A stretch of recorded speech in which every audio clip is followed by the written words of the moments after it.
What is up, guys? This is my first video to the channel, and this is Cherry Bomb. This is my 2025 Boom Vader X Pro. So I've done a lot of mods to this bike. I kind of want to go over every individual mod that I can on this bike and kind of like go through it pretty nicely. So I guess we could start with the back. This is a fully stunted out Boom Vader, somewhat fully stunted out, still a lot of little things.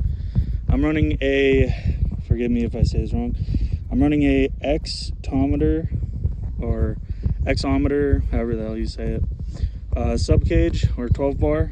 I'm also running a cage, which yes, this is a Boom Vader with a engine cage, which I will talk about here in a second.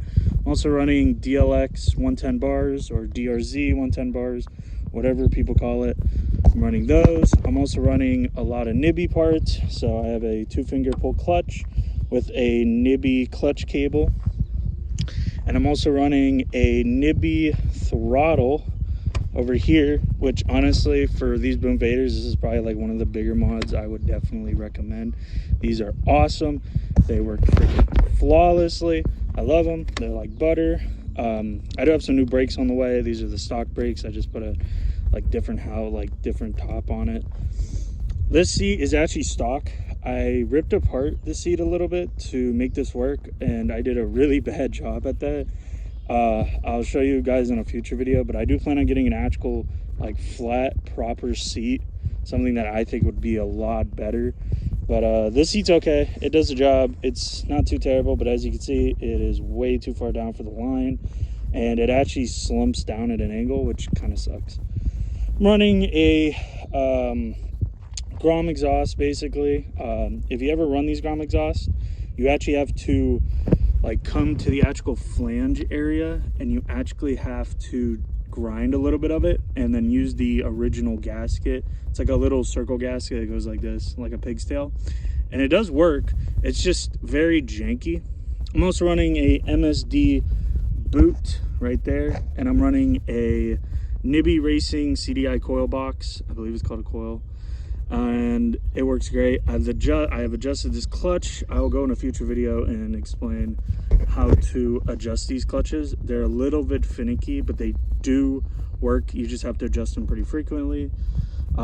Basically a fully stock bike. There's really not a whole lot of like crazier mods done to it. Besides the cage, a lot of people will probably ask me about the cage, and I'll try to explain it very quickly. I'm running a Nibby, and this is going to be very hard to see because of the way that it is. I'm also running a Nibby carburetor. It is a 22 millimeter carburetor, and honestly it does freaking awesome. It has a little bit of a bog, but the bog is not that bad that I don't think it's unlivable. Just kind of annoying. I am running a fuel filter, which I know a lot of guys that stunt. I am new to stunting, but I'm just kind of breaking in this engine, and whatever crap comes out of the tank, at least want to flush it through before I run a full line through, which is why if you guys look at my fuel line, I have an ungodly amount of play and extra, but you can see I'm running a fuel filter for right now, just to kind of get everything out of the way. Most of these mods on this bike are very bolt-on mods, and they're actually very easy to install, especially like these clutch cables. They're very easy. I'm running a way longer clutch cable. In the future I'll probably end up getting a shorter one or one off of a Grom, because I believe the Grom ones do fit. I'm also running a 16 tooth in the front, which was not very hard to do. It was just something that I figured I might as well do. And I'm running this stock in the back. I have lowered the rear, but I'm keeping the front height like the same because I feel like it just helps better. Yeah, so let's go over this cage. This cage is awesome. So I and my dad are the one that did this cage, and I'll try to give you a quick explanation, but this is the same company. It's this company, X-tometer, and however you say their name. I'm sorry if I'm pronouncing it wrong. And basically they come with the cage for a Grom, and the Grom's one, this leg right here goes probably out to about here. So it goes like here to out here, because the Grom's one, where the engine cage bolt is, it's like all the way like over here, right where the spider web gusset is. And it's definitely very easy to modify if you have a welder and you kind of have some experience in it. And it just works really well. So yeah, I'll try to give a better explanation in the future video when I like go through a re-explaining of all this stuff. But that's basically it. I have some extra stuff coming from Misguided, like their Grom puck ends. Plus, I'm also planning on doing kind of a Grom conversion in the future when I get a parts Grom. I want to put the wheels off of a Grom and the rear wheel, plus the swing arm, plus maybe the forks in front end. So to some people, they're going to ask, like, why should you buy a Boom Vader instead of just a regular Grom? And my honest to God answer to that is, if you like modifying and having fun building stuff, these bikes are awesome. They're cheap. They're not that expensive. They overall sell for like 15, not even sometimes they go on sale pretty nicely. And I totally recommend these bikes. I think that they are awesome. They're gorgeous. And they're basically Groms. They're just Groms with carburetors. And I think for most people like me that grew up with carbureted vehicles, at least bike-wise, it's so easy. Like, you don't have an ECU that you have to tune to try to put a mod on or something crazy like that. I get that the Hondas are more reliable, but you can also do engine swaps on these.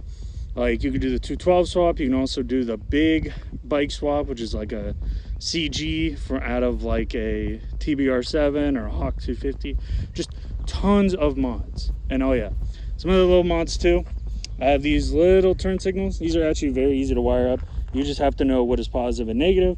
In a future video, I might try to explain that better. It's pretty easy. All the stickers and stuff I just had laying around, so if you guys are gonna judge me for it, I don't blame you. I just kind of had them, and I thought, they look okay. Everything else, though, pretty self-explanatory mod-wise. Nothing like crazy or stand-out-ish.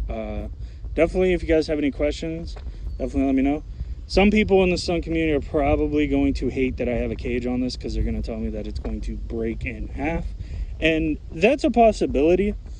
But I do think that it makes the bike profile look a lot cooler. Whether it actually, breaks the frame or something, I'll just like re-weld it. But in my opinion, I think it looks freaking awesome. I think it looks sick.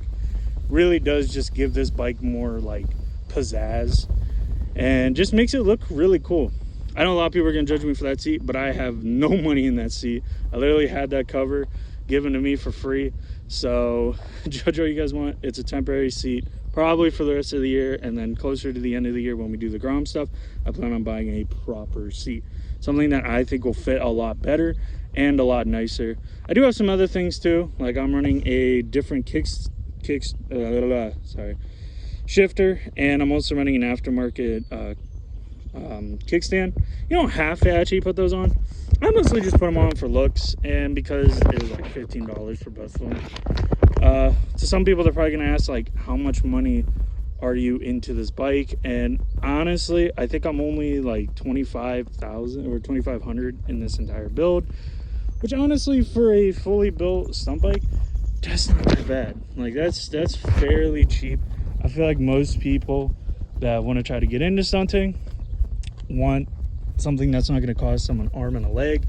And that's how I felt. Like, I'm new to this stuff, and I'm new to this channel, and I'm kind of new to YouTube. So like, I don't really do YouTube or anything, or any social media. So this is me like trying my best to get to doing YouTube and stuff. So I'm sorry if the quality sucks. I'm sorry if like something's wrong with the video or my hands are shaky. Like, I'm new to this stuff. So I know that some people are gonna ask a lot of questions. I'm willing to answer any questions in the comments about this bike. I think personally it's awesome. It rips. It's tons of fun. And I can't wait to make some street videos with it. Now, I'm new to stunting, like completely new to stunting. I've ridden motorcycles for about a couple years now. I'm still kind of new to riding. I'm about only like 3 years into riding fully with, motorcycles and stuff. So definitely please give me like all the forgiveness that you can. It's gonna be a slow process, and it's probably gonna take me like a year, but I promise you guys we're gonna make some awesome YouTube videos, and that's what I'm very excited about. I'm excited to go ride with my friends, record it, have an absolute blast, and I'm excited to bring you along for this very long journey with me and Cherry Bomb. I plan on doing everything in my power to keep this bike alive for as long as humanly possible, and I plan on having just nothing but an absolute golden time on this channel. But before I keep talking, I'm going to show you guys everything on the mod, on the actual bike listing. Not bike listing, sorry. I'm going to show you guys how it runs, how I did everything. In a future video where I tear this whole bike apart, which probably won't be for a while, but I do plan on putting mods here and there, and I plan on actually recording it. So I'll definitely show you guys that cage in a future video, and how we did it, and how we built that spiderweb gusset and all that stuff, as well as these turn signals. I'm also going to go over a video on how to install these wonderful beauties, which do work really well. I love them. But enough talking, let's hear this thing run. I do have a baffle in this thing, so it is extremely quiet.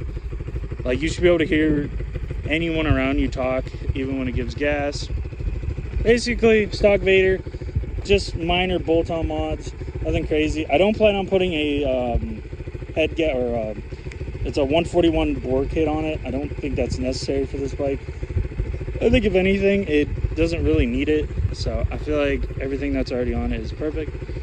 Well, let's hear this old girl.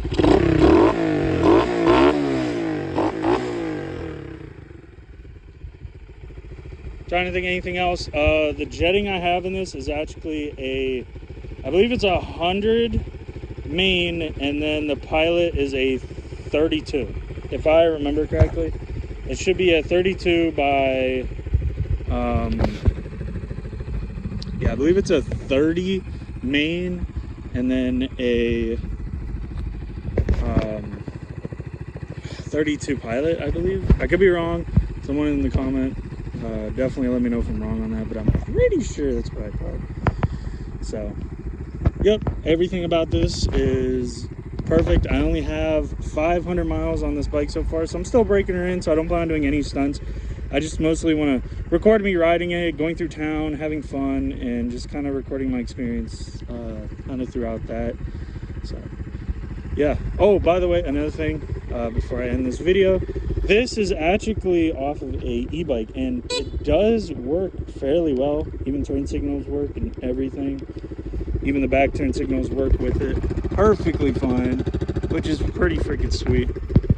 I'll go over a video of how I wired this in a future video, and like all the wires that I have to it. It's actually very easy, especially if you've already done the turn signals front and back, like the brake lights, turn signals, all that.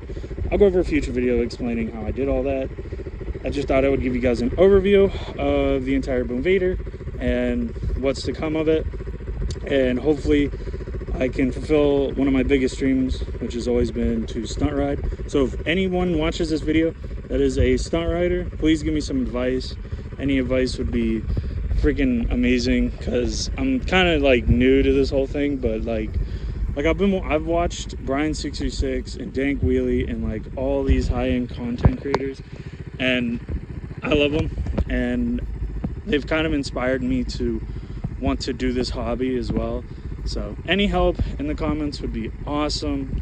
Definitely I'm going to try to get a camera set up so I can record it on my helmet, and that's it. So hope you guys enjoyed this video, and I'll see you guys next time. Bye.